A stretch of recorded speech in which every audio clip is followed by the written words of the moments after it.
Hello, everybody. Hello. Thanks so much for having me. Now, to some of you that know me, this might not be a surprise, but to those that don't, I would like you to raise your hand if you would like to die broke. Anybody? No? Well, some people say yes, some people say no. But the answer really is not important. What is important is that you're able to make a choice. And as a fourth-generation Washingtonian, I know firsthand that not everyone gets the opportunity to make that choice. Now, did you know that there are currently 3 billion people in poverty? But 1.5 billion of them have smartphones. So at the Wealth Factory, it made sense to us to put financial literacy on a smartphone. Our mission is to provide equal access to everyone, everywhere. Now, I didn't just wake up and be fortunate to get named Entrepreneur of the Year by National MBA. In fact, if I'm able to kind of quickly take you back to my senior year of high school, I wasn't planning on going to college at all. In fact, my mother discouraged me from going to college. I come from a family of entrepreneurs. My whole family sells life insurance. And that was the goal for me. I was trained to be a life insurance agent as far back as I can remember. I was to take over my family's life insurance agency, and there was never to be a college tuition or degree in my future. My senior year of high school, my 12th grade teacher asked me where my college acceptance letter was, as everybody started to get theirs back. I was like, I'm not going to college. Who's paying for college? I don't know anybody that's gone to college. Nobody in my neighborhood has gone to college. It was a complete foreign subject to me. It might as well have been China. And so she was like, oh no, you've always been on the honor roll. I don't see why you wouldn't go to college. I'm going to make this an assignment for you. And so one of my very last assignments, my 12th grade year in my English class, was to apply to college. And I applied to Hampton University.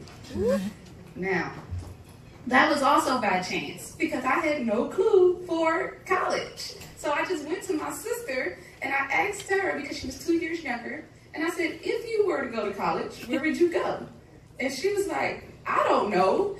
And she had a friend whose mother went to Hampton, and that mother had took her down for high school day once. So my sister had seen a college before, but I hadn't. And so I trusted my sister that Hampton University was a good place to go to.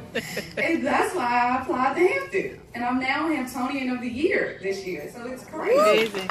Woo! So I get to Hampton, and I'm from Keynote Park, DC. And depending on what era you grew up in Kingman Park, you could either be slightly kind of, wealthy, or you could be projects. It kind of depends on what era of Kingman Park you grew up in. But I'm fourth generation Kingman Park. So our family is original owners, but I grew up in the 90s. And so it was a bit of a hood during that time. It's bounced back since. We're happy for those property values. But my point is, Hampton is known as the rich bougie school. So when I got to Hampton, I was completely out of place. On top of the fact that many people didn't go to college out of DC at that time. There were 2 other people on the campus that had came from DC at that time. And so, and you actually from DC, not PG in Virginia, actually from DC, you know? And so it was I felt so behind. And I had to figure out what I was going to do. And I had a college professor named Dr. Davey, and she went around and she made everybody's goal to figure out how they were going to become special by the end of their senior year. And that goal has guided me to this day. To this day, every single year, I make sure that I do something that nobody else in the world has. And I literally mean that. Something that has never been done before, I simply have to accomplish it every year, or I do not feel right within my soul. And so the first thing that I did was I went to China.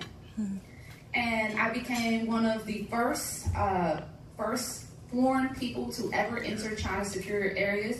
I was the first Black and the first female. I was there with 2 other white males. And I got to tour the pretty much entire country of China for 3 months. My job was to look at the secure areas and provide an American perspective.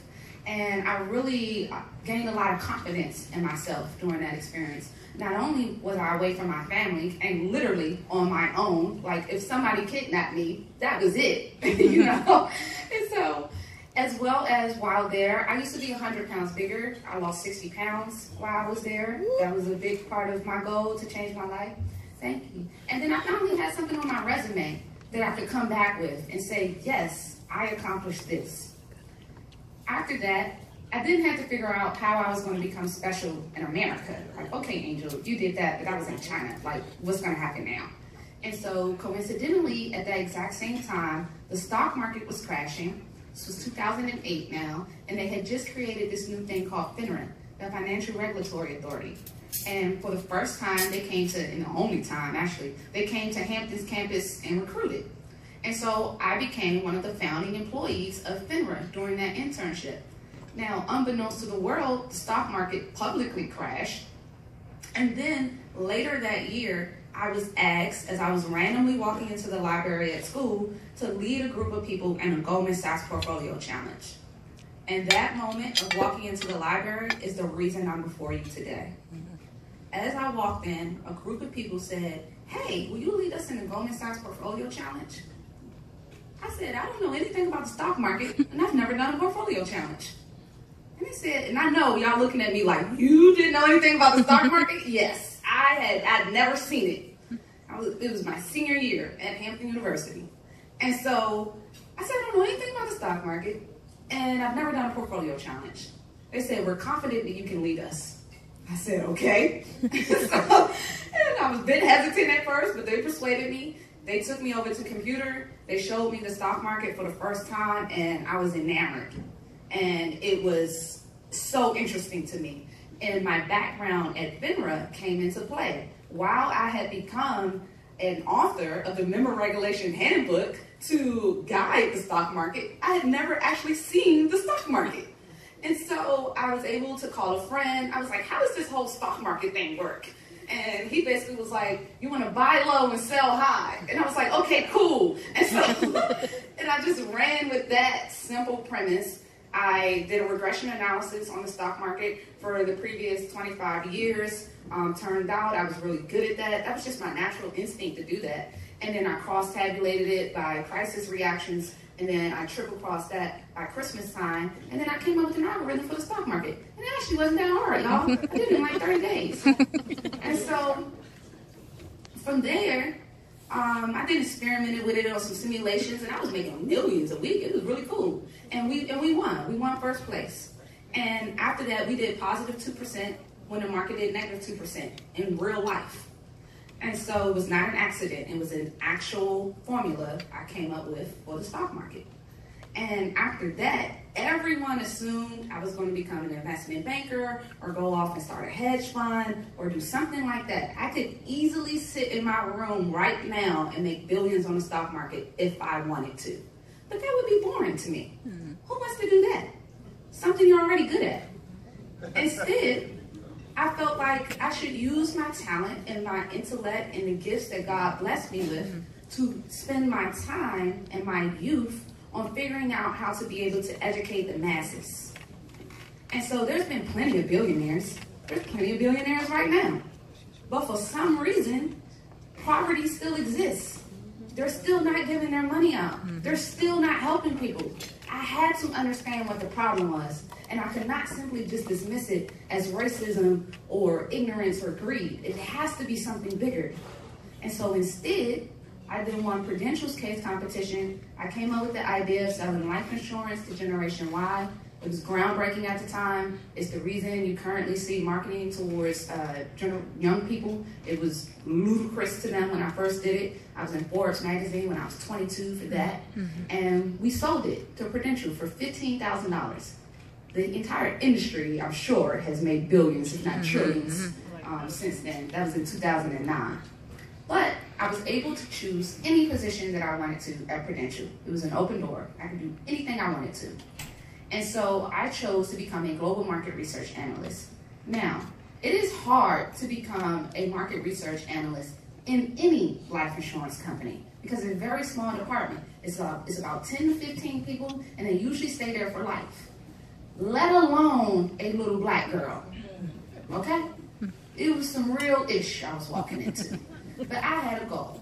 And my goal was to complete the African American Financial Experience Study. The reason that you currently see blacks in life insurance commercials. Before my study, there had never been a study conducted on the African American community to understand their financial experiences from a primary perspective. They had assumed that since we did not speak a different language, we did not need a different research study. Yeah, it was interesting, right? And I'll just share with you how I got them to do the research study, was explaining to them that my great-grandmother was raised by a slave, and I was raised by my great-grandmother. And so if the black community is still working off of traditional learnings and education, and we've never had that moment to have that financial education, how can you expect us to financially succeed? And I'm going to put a small plug in here for my book, History of the Black Dollar. You can purchase it on Amazon.com or to your right as well. And so the book is based off of this research and off of this premise. And if you think about it, if you think about our history and how we and they operate in this country, raise your hand if you've read The Diary of Anne Frank. Right. Because it's required. Every student in America has to read The Diary of Anne Frank. In every city in America, there are 1 to 2 Holocaust museums. Now, tell me the book that is required across America from the view of a child that was in slavery. Or even Jim Crow. No hands? Oh, that's because there isn't one. So how can we expect to be on the same page as a country if we're not reading from the same history book? How can we expect to understand the black community and our contributions and how we interact with our counterparts if our own community is not even being provided proper history?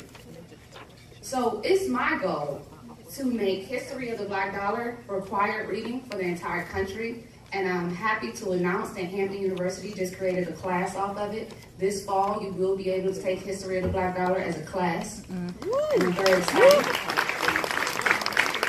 My goal is to get it in all the HBCUs. I've set a timeline of hopefully maybe 3 years for me to be able to do that. And we're going to start doing HBCU tours. Please encourage it at your HBCUs as well as your libraries. And I have to give a shout out to my friend Star Cunningham, who really put a fire under me for this. She went to the Illinois library and requested my book. And they told her that they didn't need to have my book, that they had plenty of Black history books. And she said, oh, okay, I'll come in person. And so they held a meeting before she came in. And they did a research study across the country. And they discovered that there was no other book like my book that provided the full comprehensive history of that included our financial and economic contributions. And they said if there was a book that had been like it, it had not been written in the last 10 years, and it had not been written by a Black person. And they said, we give our full support to have this integrated in all the libraries across the country. And they provided me all this information. So I believe it is extremely important for us to be able to know our history. So after I did that, I was able to then make the company $6 billion by changing problem resolution standards for how we did things. I simply went around, pretended like I needed mentors, and while I was doing that, I figured out what all of their various different problems were. Slowly, I realized 6 different people was working on e-signatures, and I was like, this can't be efficient. This has to be a waste of money. Slowly, I went around, did a research study, and I figured out that if we solved problems in 2 days versus 3 days, satisfaction would go up by 70%, as well as the entire company would be more efficient. We went from number 16 to number 4 in service in 10 months, and I saved them $6 billion, $60 million in bottom line profit. After that, they put me on a CEO track. They gave me a full ride to Wharton. CEO track, full ride to Wharton, a $30,000 bonus. And I decided to go to Africa. What else do you do at that point, right? All right. So I was there. I met a little boy in a Wharton t-shirt. And I realized, and every day I'm looking at this little boy. It's his only piece of clothing. And it got to the point where I was like, y'all can't get this boy some other clothes? Like, oh, I don't want to look at him no more. Like, I was actually hiding from this little boy. And then I realized that the problem wasn't the little boy, the problem was with me. And I had lost myself a little bit. And I realized that I needed to quit my job so that I could create equal access to financial literacy everywhere. And I did. I went back and I quit. But before I quit, by the grace of God, I happened to look up entrepreneurship activities in Connecticut. And just coincidentally, Startup Weekend Next was happening in Hartford, Connecticut that weekend. Now, Connecticut is a small state, and Startup Weekend had just started. There was only like 5 of them across the country at that time. And just coincidentally, on this life-breaking weekend, it's happening in Hartford, 40 minutes from my house. I get up and I go. Now, I was going just to watch, but when I get there, people are pitching the craziest ideas. And I'm like, this is crazy. And I said, Angel, surely you have to be smart enough to think of something right now and get in the line. And I told myself, I yell at myself sometimes. I said, Angel, you better get up and get in that line. And by the time you get to the front, you better have something profound to say. And I did, and I came in 4th place. However, I was just there to watch. So I didn't have a team with me. I didn't know you needed a team. I didn't even know the rules. And I started to walk out the door. I was like, okay, I guess that was that. Let me go on back to being a researcher. I was walking out the door. And this little girl came up to me. She's not a little girl. John Juan Bay. You're not a little girl. And so I'm pointing to my camera in case you watch it. We're still friends. And so she came up to me and she was like, hey, Angel, I don't know how she knew I was intelligent at all, because maybe it had to be just my 1-minute pitch. I don't know how this girl knew anything about me. And she begged me to join her team. And I was like, ah. And I had already paid for the weekend, but I was kind of feeling defeated, so I was going back home. And so she was like, what else you got to do? And I was like, you know what, you're right. Maybe I should stay. Who knows? Maybe I might learn something. And so I decided to stay and help her.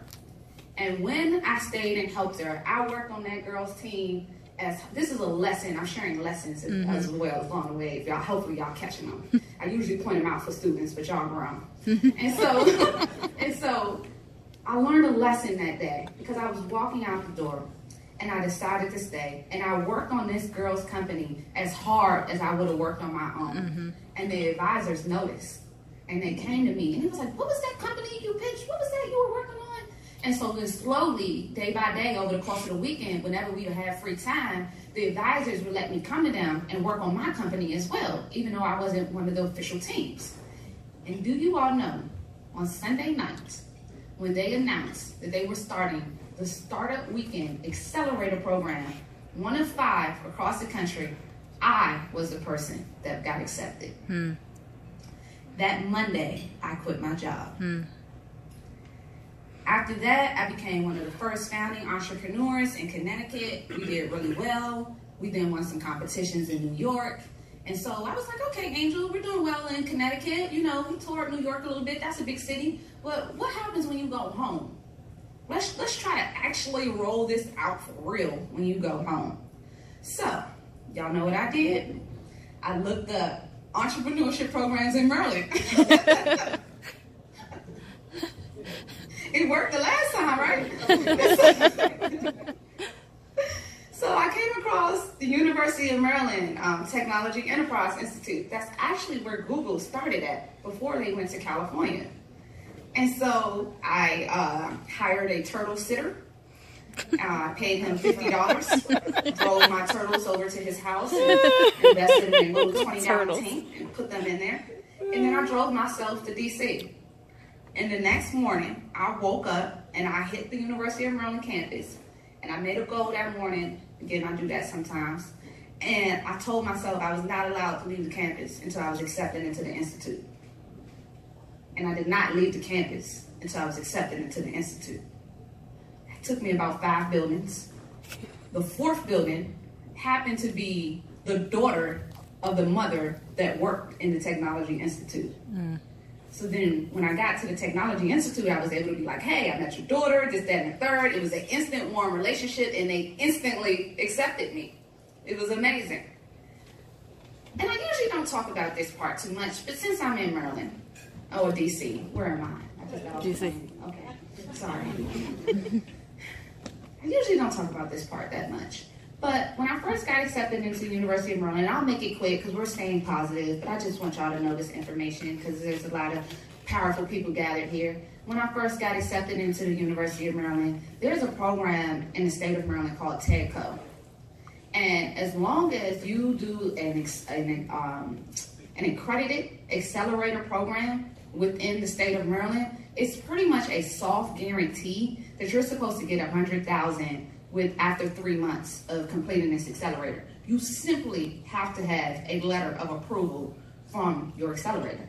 And the University of Maryland was the #1 accelerator in Maryland. I'm gonna fast forward through a lot of cow manure, but basically, to this day, I have never received that $100,000. Wow. So I've applied 6 times. The University of Maryland got upset and demanded $100,000, kind of in my honor, but it went to them. They didn't give it to me, you know, but they were upset that I hadn't got the money, so they demanded money from TEDCO, so they got the money, but I didn't get the money. But I still was happy that University of Maryland was upset.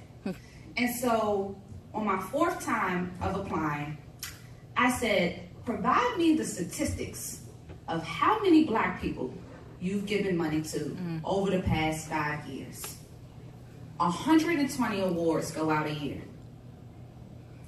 They had given money to 4 Black people over the past 5 years, and only one of them was a Black woman.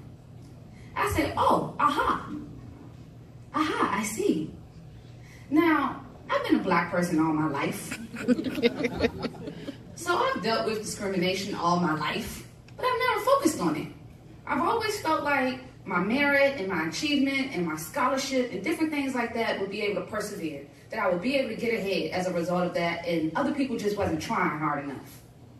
But when I discovered this bit of information in the state of Maryland, where we graduate the most African Americans in STEM, where we have the 3 wealthiest Black counties, and you trying to tell me you can't find people to give this money out to?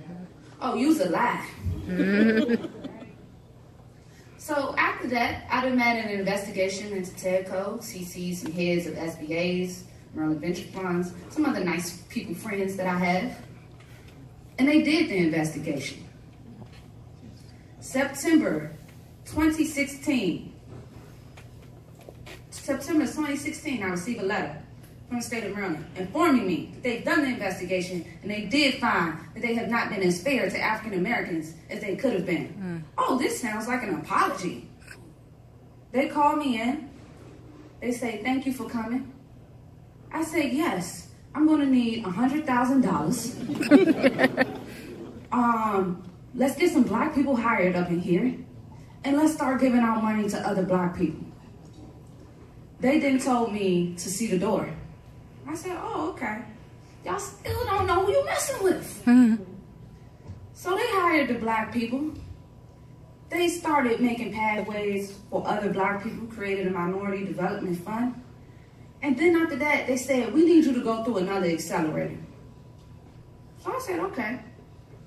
Went through the whole process, did it, got accepted, came out one of the best people in the program. Was told at the end of the accelerator that I didn't win that money from the accelerator because TEDCO was going to give me the money. Didn't get money from either one. After that, I decided to move to Boston. Within a month of me moving to Boston, I got named the next Steve Jobs and raised $100,000. Now, my point of sharing this story is, we have to make sure that we're holding people accountable. We have to make sure that we are lifting one another up and that we're not turning a blind eye to situations. Because how are we allowing in the state of Maryland and in DC, that used to be called Chocolate City, an extreme racial wealth gap when it comes to the technology industry? And I think that this is completely ludicrous. Completely ludicrous. And so I don't know if you walked in here today fired up about the racial wealth gap in the technology industry, but I hope you leave fired up about it. Because there's only currently in the VC space, only 1% of funding goes to Black people. And only 0.02% of funding goes to Black women. So when you have a program that's run by the state of Maryland, the one hope for minorities, and they also are not giving out funding, that's an equal rights issue.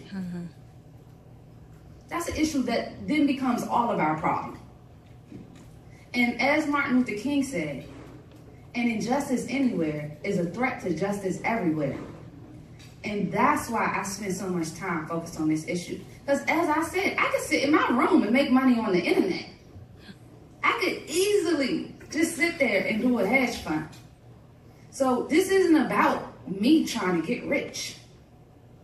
This is about the betterment of our community. This is about continuing what Dr. Martin Luther King started. The reason they killed Dr. Martin Luther King was because he started talking about money and economics. Because he started focusing on second-class citizenship. Because he went to the White House and was demanding certain things to be set aside for our community. And then they killed him. So as long as I have breath in my body, I'm going to continue to fight for the equal rights of our economic development. And if you would like to see the full history of this, I highly encourage you to check out my book, History of the Black Dollar. Share it with you. I have many parents that have given it to their children after they read it. I think that is so dope.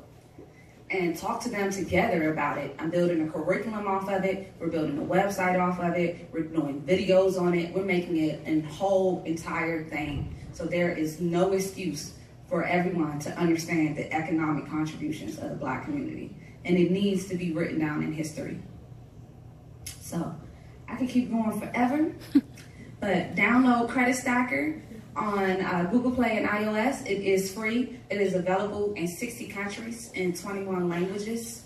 By History of the Black Dollar, Amazon.com. What am I missing? Oh, follow me on Instagram, AngelRich27, and Black Tech Matters. And if you're in the area, I decided I'm gonna start shouting out my mother and my sister as well. My sister owns a nail salon called Snob Nails. She's a celebrity nail tech. Go get your nails done at Iverson Mall. And my mother has a company called Hardhead Diabetic. If you or your family has diabetes, my mother has come up with a formula and a way to be able to mix your food and be able to lower your insulin and actually live a better and longer life. So that's another thing, y'all. Support y'all family. Support each other. I'm for real about this. I really does this. Okay? I really does this. All right. Y'all have a good one. Thank you.